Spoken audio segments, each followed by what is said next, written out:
In this guide, I'm going to show you how you could retrieve deleted messages here on Messenger in 2026. Before we do get into this guide, make sure to like the video and subscribe to the channel with all notifications on. It really does help the channel and lets us know that you want more content like this. We'd greatly appreciate it, and if at any point throughout this guide you do have any questions, just ask them down in the comment section below and we can help you out further. I'm going to be doing my best to reply to every single comment down there.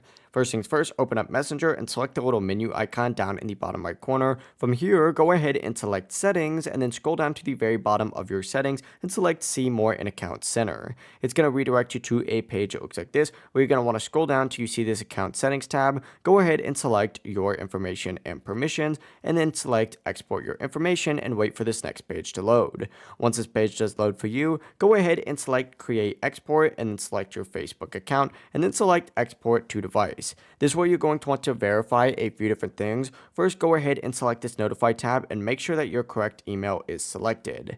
After your correct email is selected, go ahead and scroll down till you see this Customize Your Information tab. Open it up and make sure Messages is actually selected right here. You could uncheck everything else if you really wanted to by just selecting Clear All and then just checking Messages up towards the very top. Just check that off, hit save, and you're good to go. Or you could just keep them all checked off. It doesn't necessarily matter. Whenever you have that ready though, hit Start Export, and it's going to start exporting all those deleted messages, whether it's stuff that you deleted or stuff that someone else might have deleted, to an HTML file which will be emailed to you. Wait for that email, and it might take a little bit of time. But once you receive it, open up that email, open up that file, and you'll be able to see all of those messages, whether they were deleted or not. If you guys did have any questions, just ask them down in the comment section below and we can help you out further. I'm going to be doing my best to reply to every single comment down there. Before you do leave this guide, make sure to like the video and subscribe to the channel with all notifications on. It really does help us out. Lets us know that you want more content like this. We'd greatly appreciate it. Have a great rest of your day though.